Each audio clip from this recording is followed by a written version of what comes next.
to the computer. Okay. So, my friends, what happens? So, very interesting story regarding, today's class is dedicated by Yehuda. Thank you, Yehuda, in the Dominican Republic for dedicating today's class. And Hashem bless you with tremendous success for all the good things you do, making these classes possible and everything else. Today's lesson is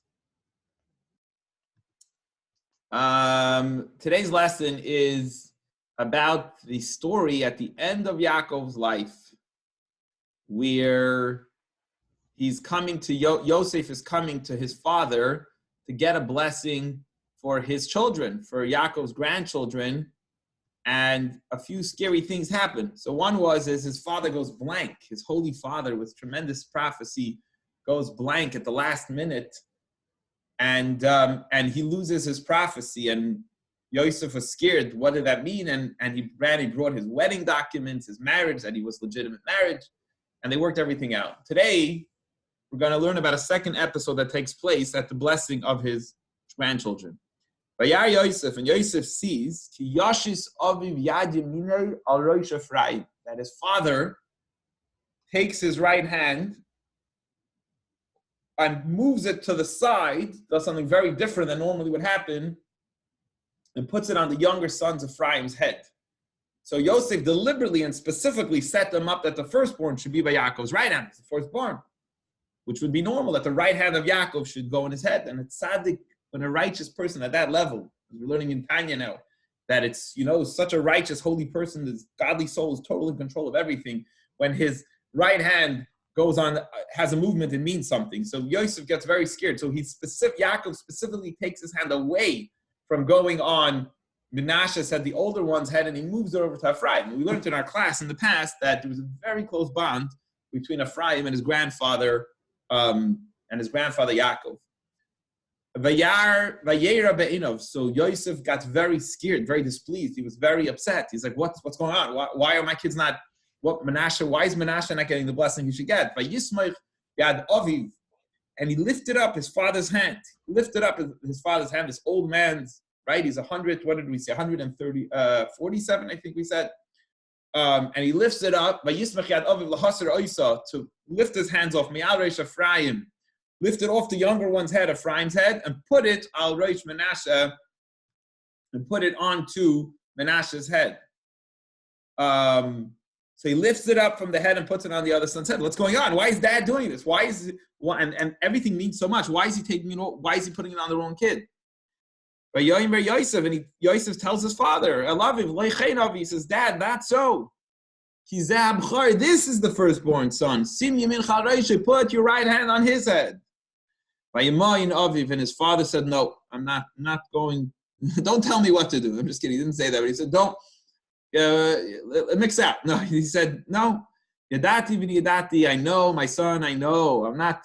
Sina. I know. No, he didn't say that, but he said, I know he's not the firstborn son. Don't worry, don't freak out. Doesn't mean anything bad for Menashe. Menashe will be a nation. And he will grow older. However, his younger brother, Yigdal Mimenu, will outshine him. So don't worry. He'll grow up and he'll be a great people. Don't worry, that's not a bad implication on Menashe. It just, out of the greatness of Ephraim's descendants, he'll be even greater than Menashe, and therefore, I know I prophesied the future. I know what's going to happen. I see the potential of this child and his future descendants, and therefore, I'm putting my right hand on him. And his name and his future, this guy, this Ephraim, this kid here, you brought me Ephraim, you better believe it, what greatness is going to come from him. The world will be talking about this kid's children. So now we're 2020 vision, because we have we know the rest of history. So Rashi tells us what actually ends up happening. What is so great about them? So first Rashi tells us who will be the famous great-grandchild of the older one, Menashe. He'll have a great-great-grandson whose name will be Gidon. You ever heard the Jewish name Gidon?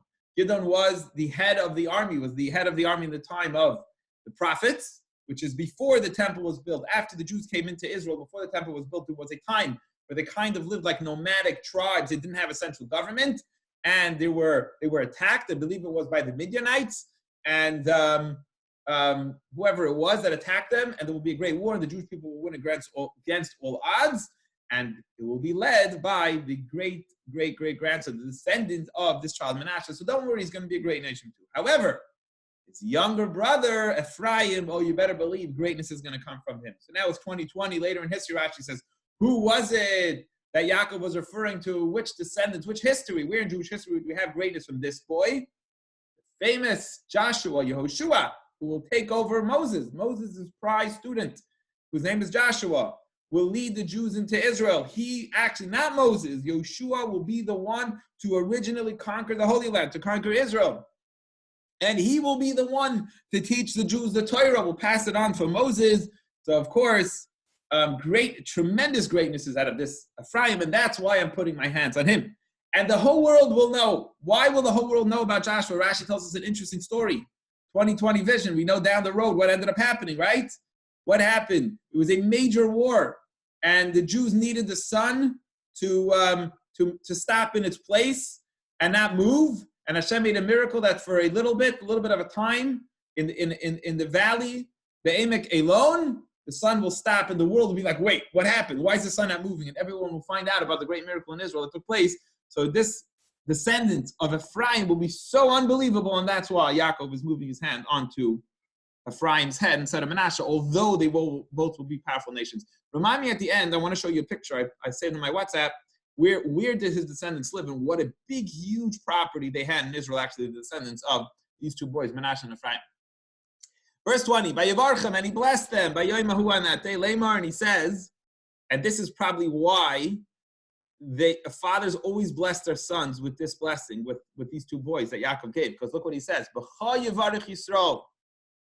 With you, Israel will bless, saying, every father will tell their children, this is so powerful, Lamar Yisimcha Elikim K'Ephraim and Menashe. Whenever a dad will want to bless his children among the Jewish people, you know what they're going to say? That they should be like Ephraim and Menashe. Every father blesses his children that you should be like these two boys, Ephraim and Menashe. Very interesting that fathers would not bless their children in this blessing. They should always be like that. But Yosef as Ephraim Lifnei Menashe, and he put in the blessing Ephraim before Menashe. Right? Ephraim goes first. The younger son ends up going first. But also physically he went first. We're going to see in Rashi. So first of all, powerful Rashi says, every father will bless their son that God should make them like Ephraim and Menashe. And number two, he also got a more powerful position, the younger brother, as Rashi says. When the Jews traveled in the desert, they had a very specific formation. How are so many people, 3 million people, 2.5, 3 million people supposed to travel? Each tribe was divided into its people, and they had a flag. And Ephraim always led the way, went before the younger brother, led the way before Menashe. And also when it came time to dedicate, when they're finally going to build the first shul, the tabernacle, the first Mishkan after they get the Torah on Mount Sinai, they're going to build the famous first synagogue, the tabernacle, the Mishkan. And everyone's going to get a chance. All the princes of each tribe is going to get a chance to bring an offering. And again, Ephraim, even though he's younger, will go before his older brother Menashe. So we're seeing the greatness of this younger brother. Verse 21, Vayomer Yisrael Yosef. So Yisrael tells his son Yosef, he says, I'm going to die. He says, listen, I'm going to leave you. And the older generation of Abraham, Isaac, and Jacob, it's going to be over, right? The forefathers, the great, tremendous, greatest, most powerful people in all of history are going to pass away. And you're going to be on your own, but you're not going to be on your own. You should know a Jew is never alone. Why? Because God will be with you, will continue to be with you. And I know I brought you down here from Israel. We left Israel. He will return you to the land of your forefathers. You're going to come back. And when you come back, I'm giving you a gift. I'm giving you a gift in Israel. And there's a few ways to understand this gift.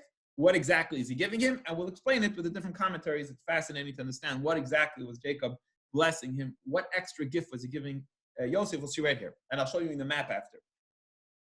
Bani and I'm giving to you Shechem Echad Alachacha. I'm giving you an extra city. The city of Shechem, Nablus. I'm giving you Shechem more than your brothers. Going to give you an extra gift here. I'm giving you a city in Israel. What real estate, a great gift on property, Asher Lakachti, that I took, Miyad HaEmoiri, from the Emorites, I took it. Rashi is going to address when exactly did Yaakov take it from the Emorites. That's why it It's a little bit complicated, this verse. And I took it with my sword and my bow. I fought for it, I wouldn't, and I took it. So we got to learn Rashi to understand what exactly is going on here. So first Rashi addresses why is he giving Yosef an extra gift. He says, look, I just asked you to bury me, to take care of my body, and you all your power, you powerful Vite, one of the most powerful men in the world at the time, and I'm asking you to use your connections and your power to please bury me in Israel. And therefore, I am going to give you a burial place too.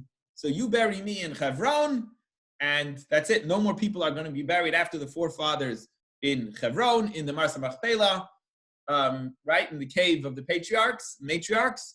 But I'm going to give you a land, I'm going to give you Nablus. And we all know Yosef is buried in Shechem. That's where he's buried, actually. It's a little dangerous to go there today because of the people that live in that area. It's very dangerous for Jewish people to go there. But people, I believe, sometimes the army sets it up and people do still go to where Yosef is going to be buried. So I'm giving you the city of Shechem, Nablus, where you'll be buried. When is Yosef going to be buried? They're just very interesting. Because Yaakov is going to be taken out of Egypt by Yosef. But when Yosef dies, the Jews are already going to be enslaved. There's not going to be anyone powerful to take him out. So he's going to have to actually wait. We're going to learn about it, very interesting, until the Jews will leave. A long time later, when the Jews will leave, they will then take Yosef's body out together with them. They'll take his casket out and bury it in Shechem, in Nablus. And so Rashi says, where is this city Shechem? So Rashi learns simply first that it's a city of Shechem. I'm giving you a gift. What's my gift to you? You're going back to Israel. When you come back, your gift is the city of Shechem. Now, why specifically the city of Shechem? Like, why is that your gift? Come on, you couldn't pick like another city. What's up with Shechem? So he says simply, when did I take Shechem? There was a war. If you remember, what happened in Shechem? Who in our class could tell me what happened in Shechem? What happened in Shechem before in history? Who remembers? Yeah. Shimon and Levi killed all the men because Shechem raped Dinah. Exactly. Very good. Excellent. Correct. So he says, I fought Shechem, and what happened was, we didn't see in the Chumash the rest of the story, but Rashi tells us, after Shimon and Levi killed off the men, they were attacked. They were attacked by the Amorites.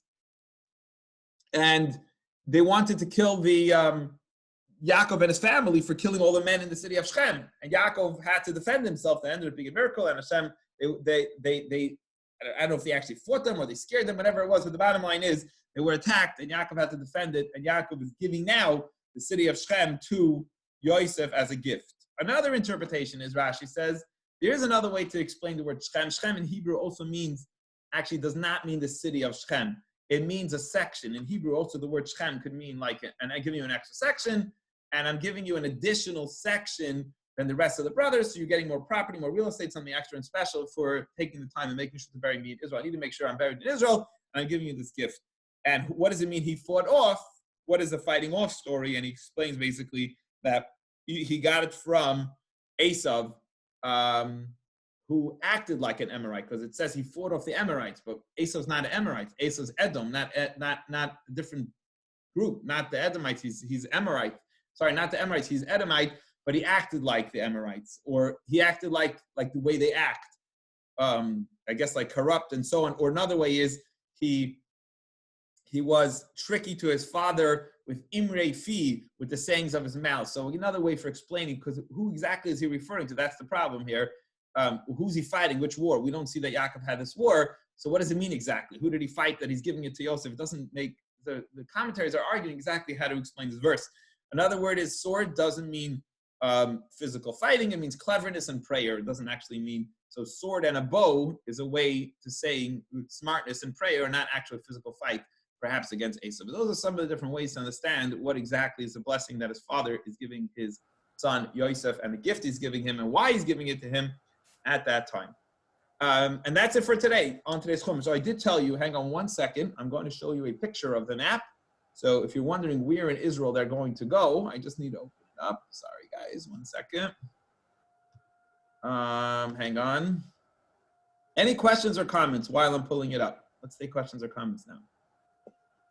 I got a little question. Sure, please.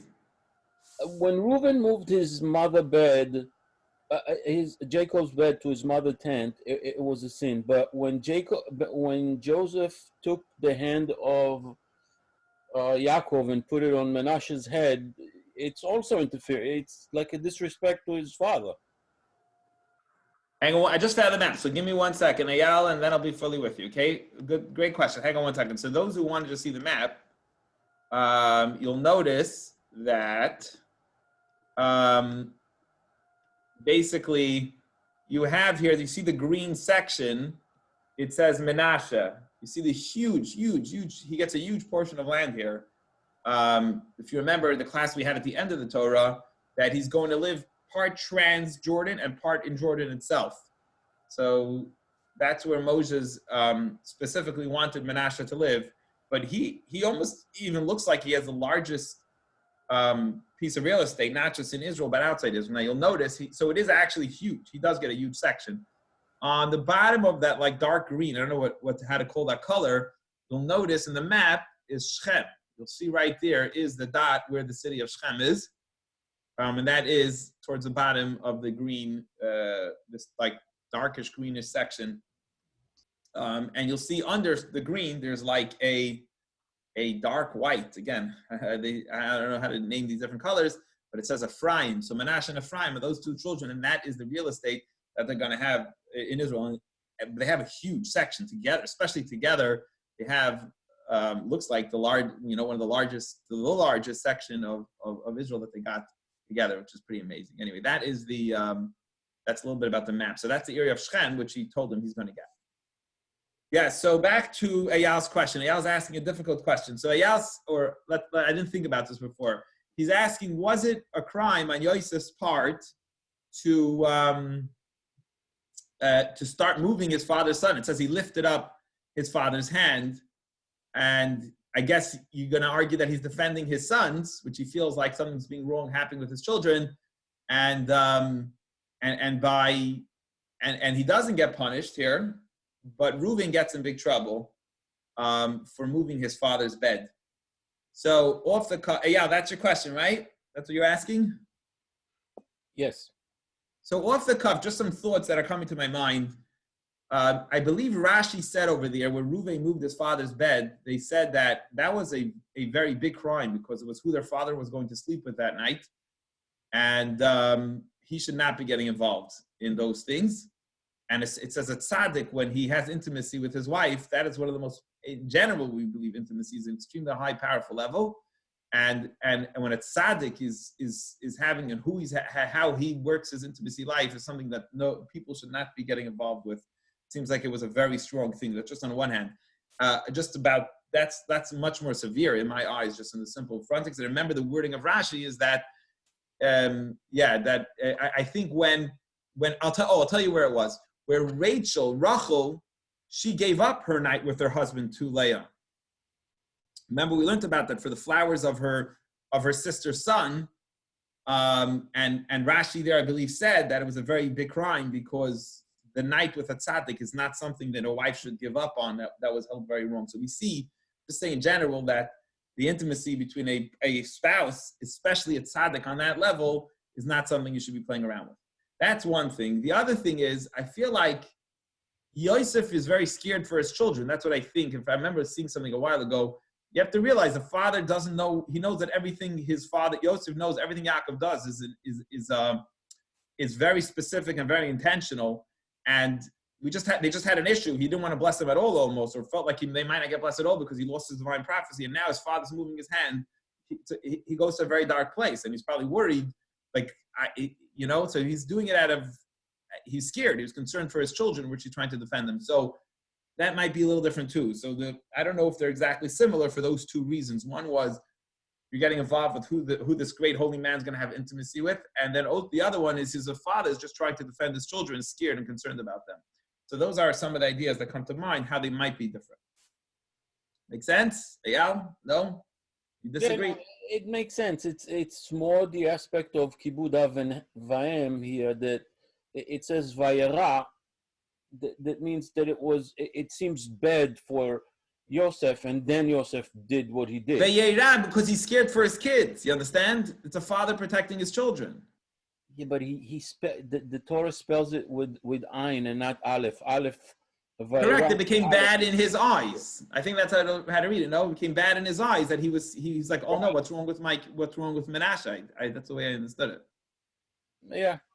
I don't know. Just some ideas that come to mind offhand. Great question. You know what? I'll look into it to see if tell me if you see anything. Good. Yeah, please. Just some ideas as we're discussing it that come to mind. Yes, Mitchell Burko, go ahead. I'm curious how old Ephraim and Menashe were at the time, and if a conflict came about because Ephraim got, I guess, the main blessing. I think that's what Yosef was scared of too. I believe I heard that. In other words, Yosef said he's very scared now because when Yaakov this is exactly what he's scared of. That's an excellent point. When Yaakov treated Yosef better than the rest of the brothers, we know what ended up happening. And that's all Yosef needs now, is that Yaakov should treat the younger brother. Again, this is the same history retaking place, that he's treating Ephraim better than Menashe, and that's all Yosef needs. Now Menashe is going to want to sell Ephraim. It could be that it's a great point. It could be that that's part of the fear of the father here, is like, Dad, this is just what I need. This is what I grew up with. Now you're doing it to my children? I'm saying it's a great point. Happened with Yaakov and Esau also. Right. On the other hand, he's right. And it happened with Yaakov and Esau. Yeah, Yaakov and Esau. This is like a family tradition going on over here, is that they keep on, and Yaakov could be part of the issue. He's like, Dad, enough already. Let's end this. I don't know. I'm just saying, I think that's a great point. I think that's what he's afraid of. Very possible. It's a great point. And how old were they, the kids? Oh, so I'm just going to do a little math right here with you guys now. We know that I believe he had them before the hunger, right? I think, correct me if I'm wrong, just going off the cuff here, I don't remember, but I believe that he had children when there was plenty. I think we said somewhere that, did we say somewhere that they were born during the 7 years of plenty? And then he stopped having kids after that. So they were older for sure, because we know Yaakov, they were already born before Yaakov came to Egypt. Let's say that minimum.